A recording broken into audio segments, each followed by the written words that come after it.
Here's a new episode of my blind buy video journal. Some of these perfumes were swapped or purchased secondhand, and two of them are new 2024 perfume releases, and those are Tom Ford Vanille Fatale and Acqua di Parma Mandarino di Sicilia. For each perfume, I'll give you a short but in-depth review, and for each one I will tell you, was it a blind buy fail, just okay, or a blind buy success fragrance. Also, in the end, I will rank them. For each one you will get a reading as well, so stay tuned.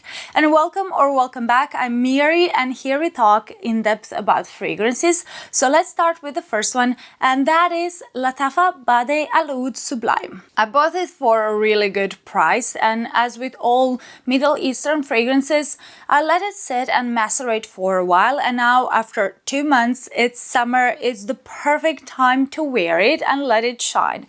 The bottle and packaging are absolutely gorgeous. I love this darker red color with golden accents. Even though the bottle looks luxurious and quite heavy, it kind of peels off on the edges somewhere, I don't know, can you see? But nonetheless, it's quite stunning and well worth the price. At the initial spray, you're welcomed with a burst of fresh, juicy, ripe fruits with a lot of sweetness as well. And you can definitely smell apples here with bits of strawberry. I know they're not listed, but perhaps lychee gives off that red fruits aroma. Also, the sweetness in Lattafa Bade'e Al Oud Sublime in the opening smells to me like syrupy honeydew melon or pear-like syrup. It's a bit sticky and candy-like, but it's never too cloying, at least not for my taste, because you got a transparent, refreshing, almost shampooy, fruity texture as well. It kind of smells tropical, even though it doesn't have any tropical fruits in it.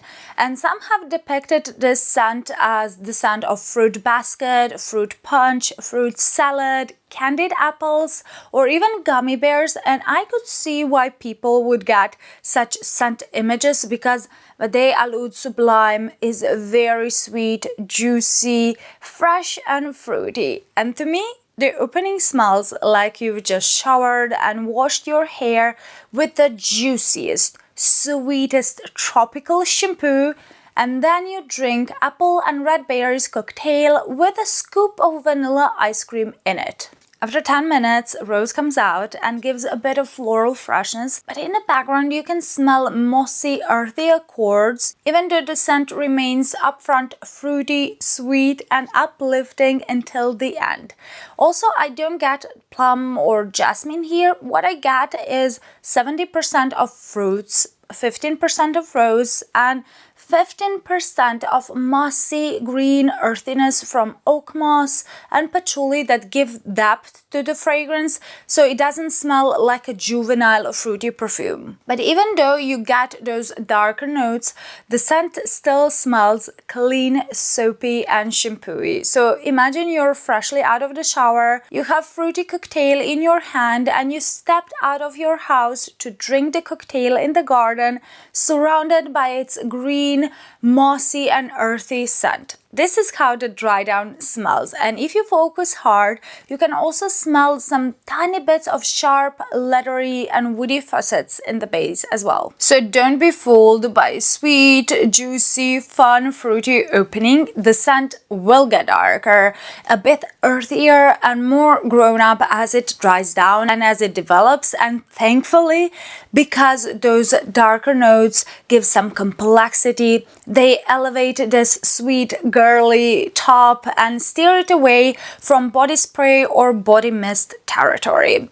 I have to mention that this scent smells slightly different on my skin and in the air. In the air, you will get much more of that fresh, sweet fruitiness, while on my skin, I get some sharpness and a bit more prominent earthy mossiness, but that doesn't bother me at all because the scent has a lively, cheerful, easygoing and uplifting vibe. Therefore, this isn't a perfume for classy, elegant or overly serious occasions. It would be great for spring and summer, and even though it's marketed as a unisex perfume, it's much more feminine because it's mostly sweet and fruity. A lot of people say Sublime is a dupe for Kayali's Eden Juicy Apple, and that is true. I had a small 10 ml bottle of Eden Juicy Apple, and here are some main differences. Both start very similarly with a blast of juicy apples, but Lattafa is less sweet, less candy-like, slightly sharper, and with more red fruits aroma. As they dry down, they start to differ more and more. Kayali is mostly a linear fruity fragrance, while Sublime becomes darker, heavier, richer, earthier, and more grown-up. And not to forget, Sublime is a better lasting fragrance. On my skin, Lattafa lasts about 6 hours. It projects for the first 3 hours and then it quietly sits on the skin. But for the price, this is a pretty safe blind buy. If you like sweet, fruity fragrances and you don't mind some patchouli in the base, you will be blown away by this fragrance. I would usually always pick floral perfume instead of the fruity one, but this one is really good and it shines mostly in warm weather. It's fruity but not childish or juvenile, and this was a blind buy success. I would rate its scent and performance with 8 out of 10, and let me know in the comments what you think of it and which Bade'e Al Oud flanker is your favorite. Let's talk about Kayali's Utopia Vanilla Coco 21, and as you probably already know, number 21 in the name indicates the number of modifications needed to perfect this fragrance. Mona Cotton, a founder of the Kayali brand, explained that the inspiration behind this fragrance was to evoke the sense of freedom from reality, to transport you to your perfect world, your utopia. Mona's Utopia is a dreamy vacation on a beach, and she tried to encapsulate it with this fragrance.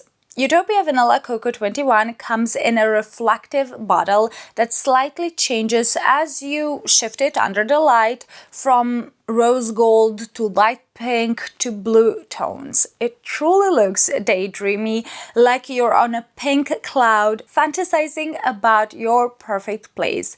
But is the scent just as dreamy? At the initial spray, you get a crisp, fresh touch of lemon with some pear sweetness and coconut. Honeysuckle adds a bit of vanillic smoothness and marshmallowy sweetness, but it's not that prominent as the other notes. And I know many say they can't smell coconut in Utopia Coco Vanilla 21, but for me it's noticeable from the beginning to the end of this fragrance. You don't get the sensation of edible coconut white meat or fresh coconut water type of scent, or even sweet coconut sunscreen type of perfume.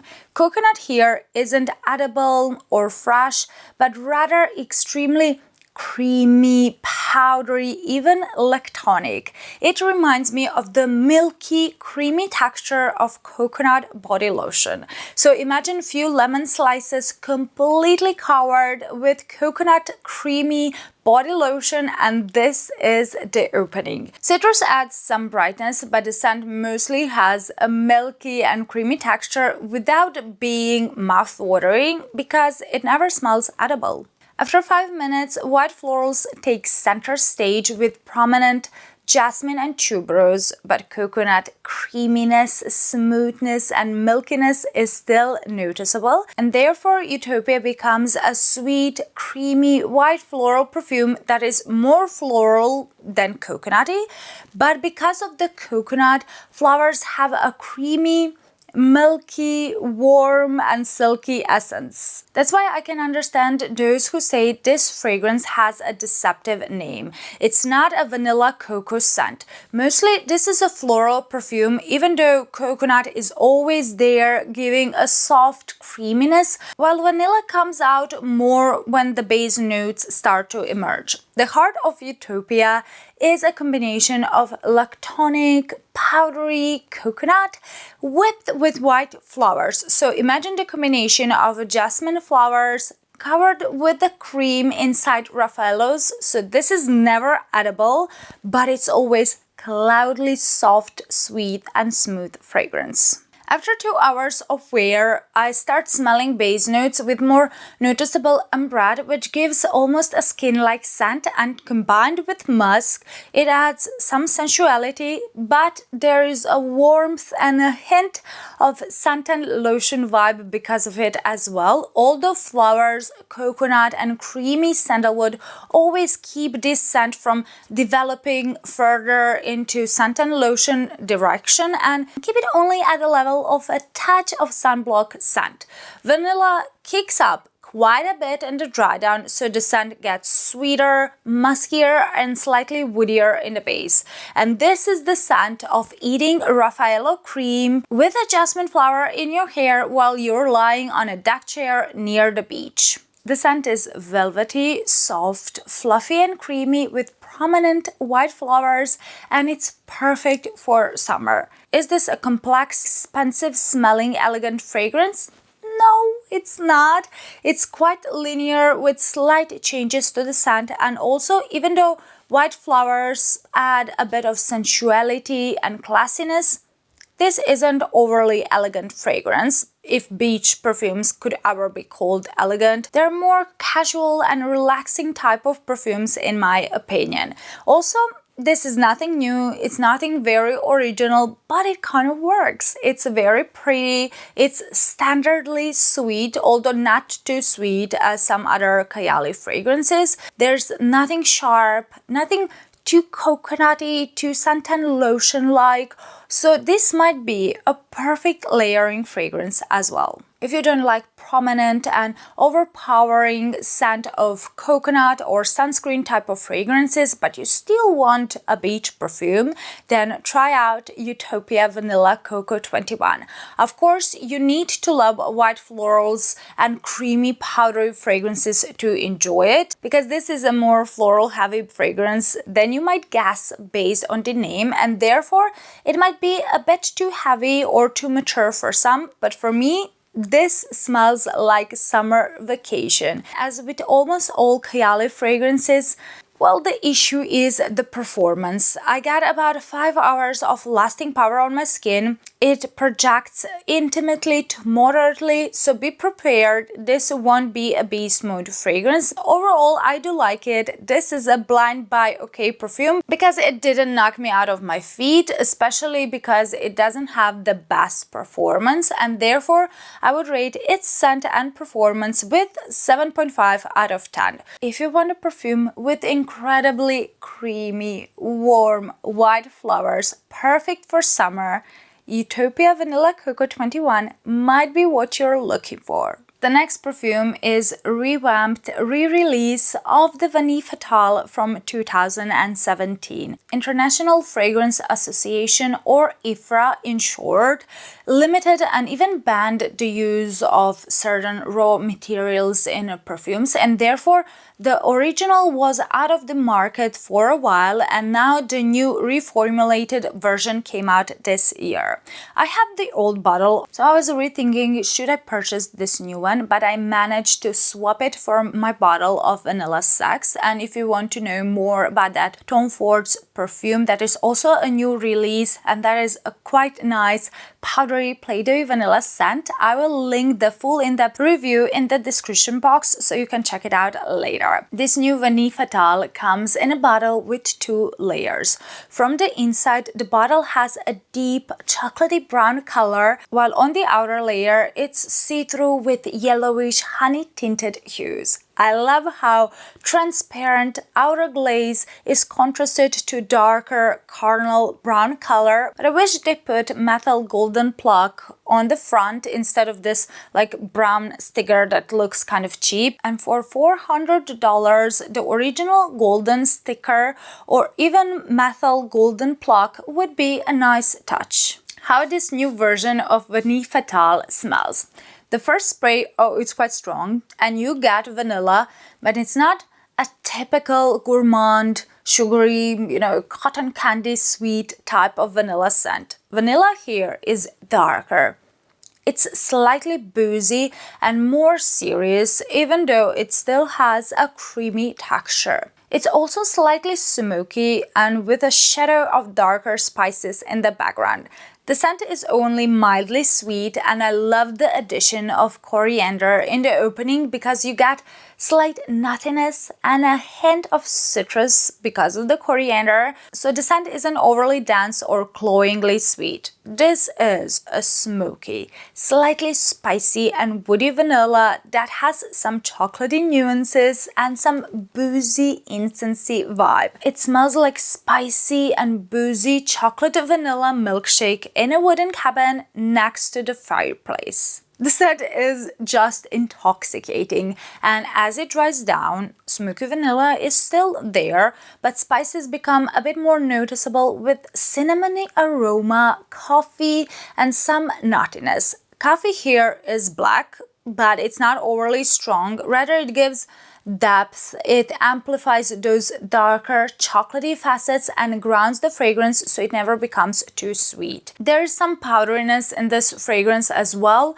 and the scent is dry and like vaguely floral. And when I saw frangipani in the notes, which is usually used in tropical fragrances because of its slightly coconutty flavor, I thought the notes might clash, but they don't. Florals are noticeable only in the deep background, but up front you get a creamy, smoky, spicy and woody vanilla that becomes sweeter and more leathery in the base.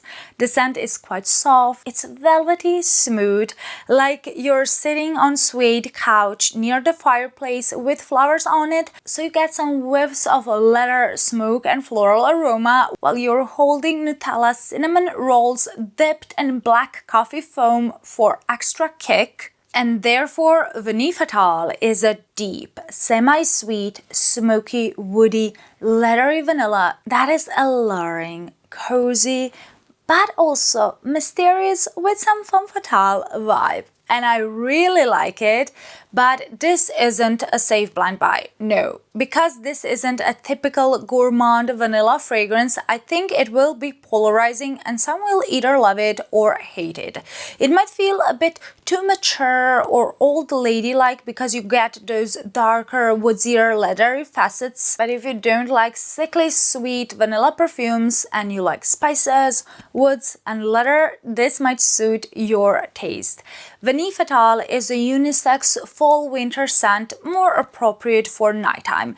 The scent changed quite a bit from the original 2017 version, and here is just a quick comparison between these two versions. The old version was much sweeter, it had more powderiness, more amber, more thickness, and therefore the scent was more crowd-pleasing and more feminine. Also, in the old version, you could smell bits of juicy plum, but I couldn't smell any coffee, like no coffee at all. Well, this new 2024 Vanille Fatale version is less sweet, it's smokier. It has more prominent tobacco, floral accords, coffee and leathery facets, and therefore this is a more polarizing and more unisex fragrance, even though they still have the same DNA. I really like how voluptuous and deep Vanille Fatale smells, but at the same time, the scent isn't overly complicated or innovative. Also, it lasts 6 hours tops and it projects only for 2 hours, and then it's a skin scent, and therefore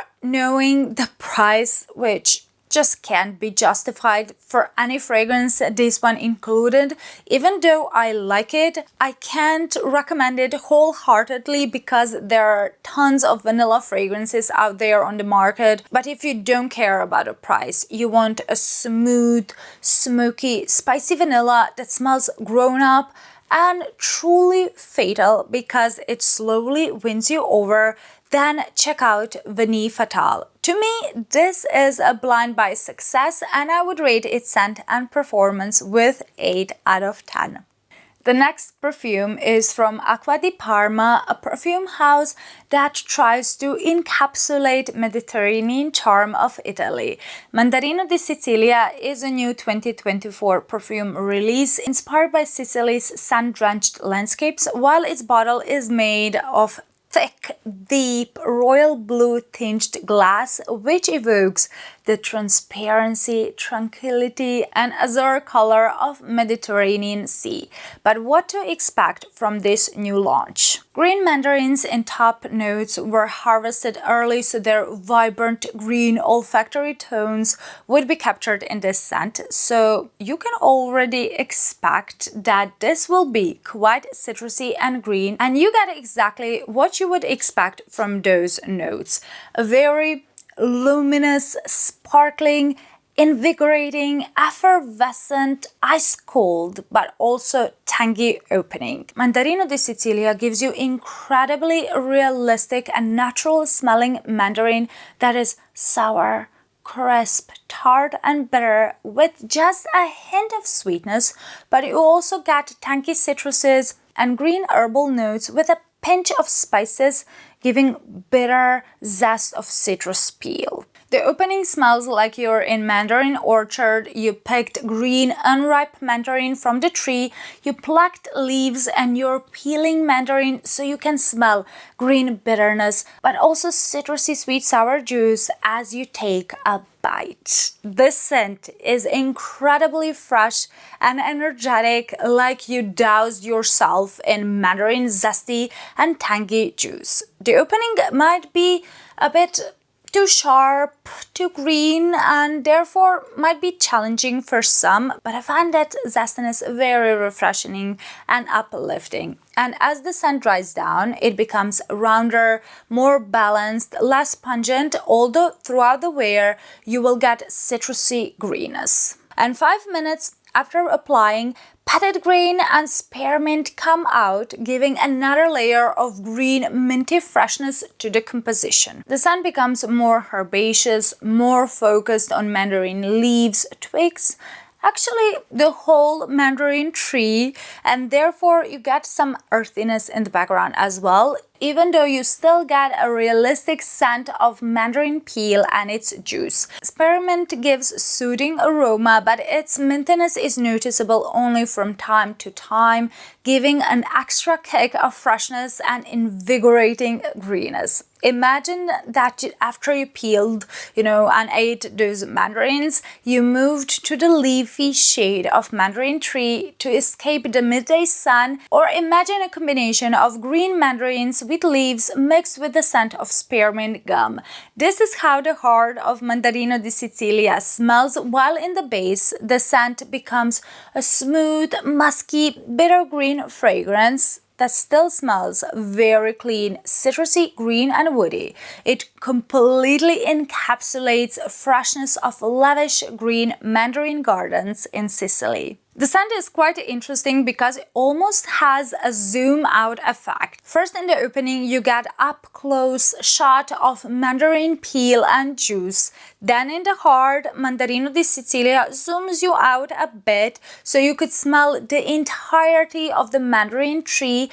And then in the final stage, in the base, it gradually moves to give an illusion of the entire woody, musky, citrusy green scent of the whole mandarin orchard. The scent is linear because it's mostly citrusy and green, but it's nuanced, it's bright, it's joyful, it's perfect for warmer weather for spring and summer. Mandarino di Sicilia truly smells like how it's portrayed in the ad, like a scent that captures the first rays of sun piercing through a Sicilian morning while you're peeling off and eating juicy mandarins. I get about 5 to 6 hours of wear on my skin, while it lasts longer on clothes and hair. Initially, the scent is quite potent, then it projects moderately for 2 hours, and after it sits very closely to your skin. Even though Acqua di Parma fragrances aren't known really for their performance and longevity, this one is pretty good, especially for a summer freshie.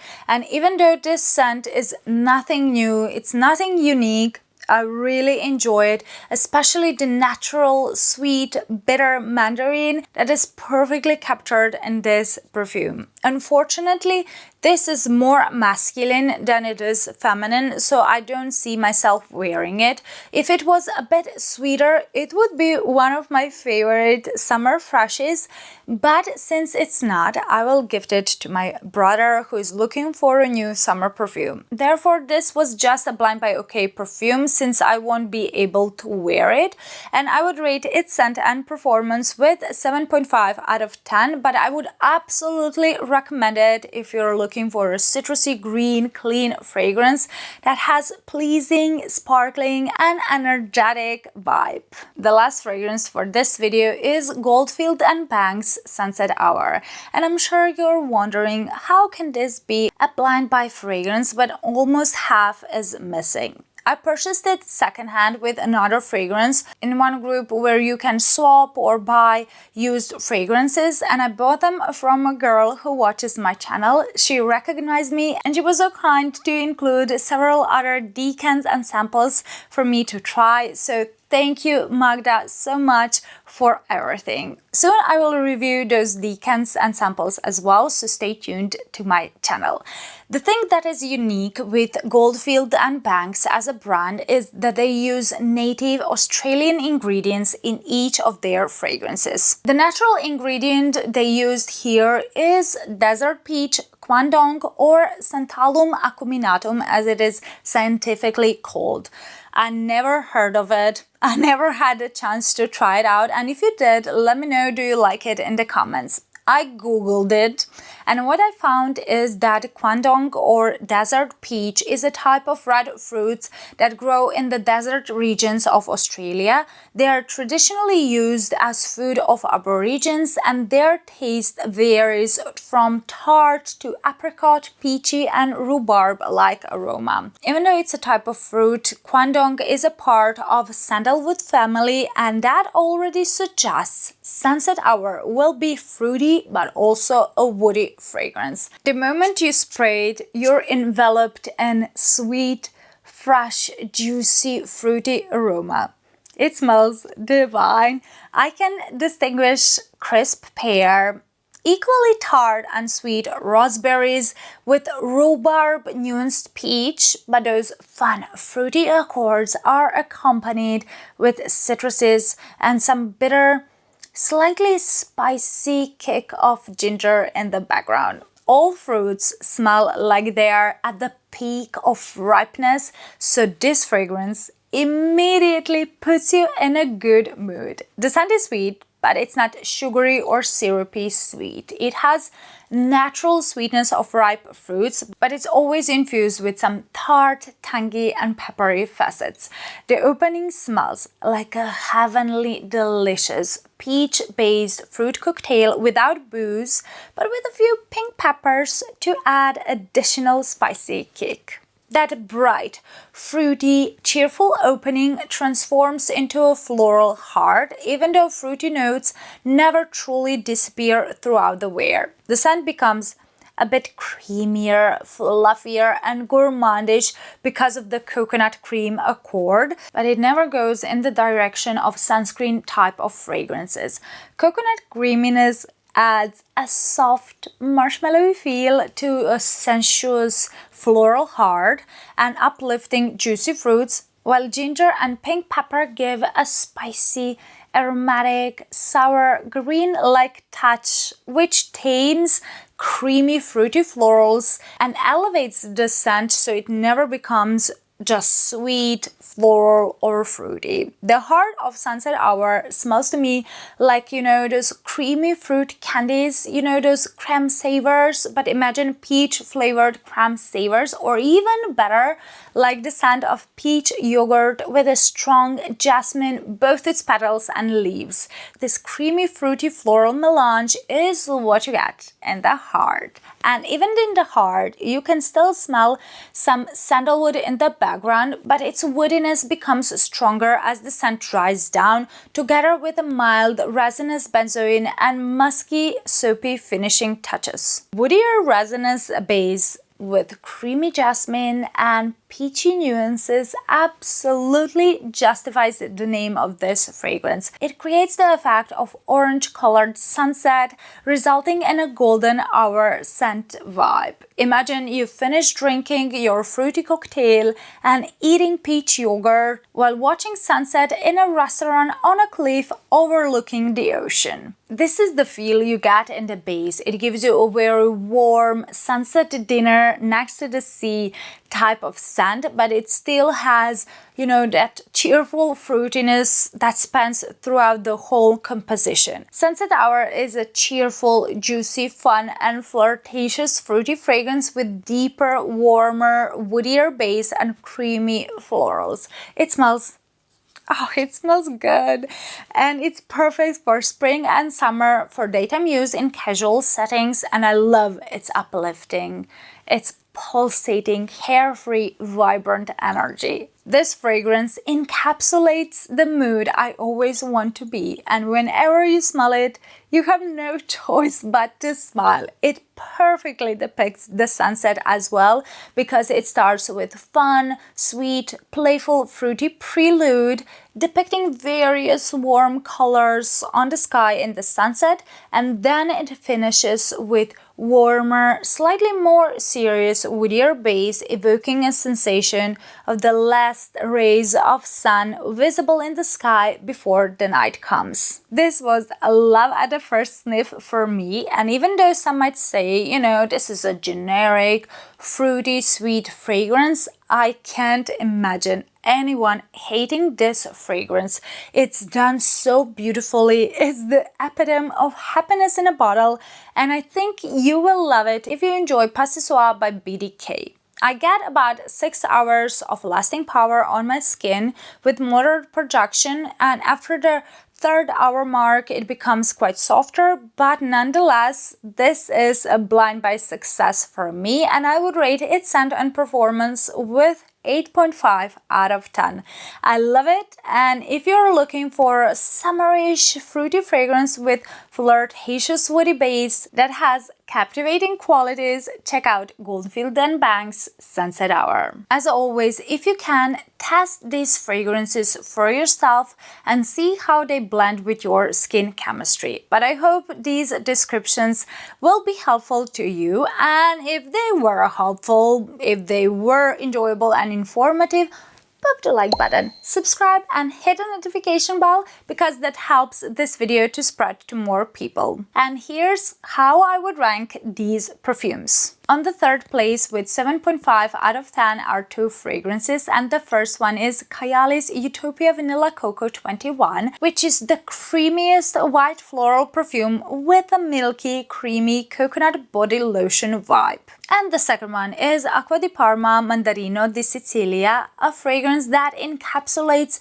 a realistic, juicy, but also bitter and green scent of mandarins. On the 2nd place with 8 out of 10 are also 2 perfumes, and the first one is Lattafa's Bade'e Al Oud Sublime, which is a tropical shampooy cocktail with darker, earthier, mossier base. And the second one is Tom Ford's 2024 perfume release Vanille Fatale, which is a vanilla for those who don't like too sweet perfumes, infused with woody, leathery notes. Thus, the first place with 8.5 out of 10 goes to Goldfield&Banks Sunset Hour, and this is a cheerful, fruity, woody jasmine fragrance with creamy pear, and it is quite flirtatious. I'm actually surprised how successful were blind buys. There isn't a perfume I didn't like, and I will enjoy wearing them all except for Mandarino di Sicilia, because this is a more masculine fragrance in my opinion, but it has a really sexy, citrusy, clean scent for summer. If I had to pick just one fragrance from this video, I would pick Sunset Hour. And even though I'm not crazy about fruity fragrances, this one is done so well, and I love how energetic and cheerful it makes me. This is just my opinion, it's my experience with these 5 fragrances, but share your thoughts and experiences in the comments. Let me know which perfume in this video you tried, how would you rate him, or maybe which ones are on your wish list. If you want to see the previous episode of this blind buy video journal, then check out this review next. I will see you there. Bye!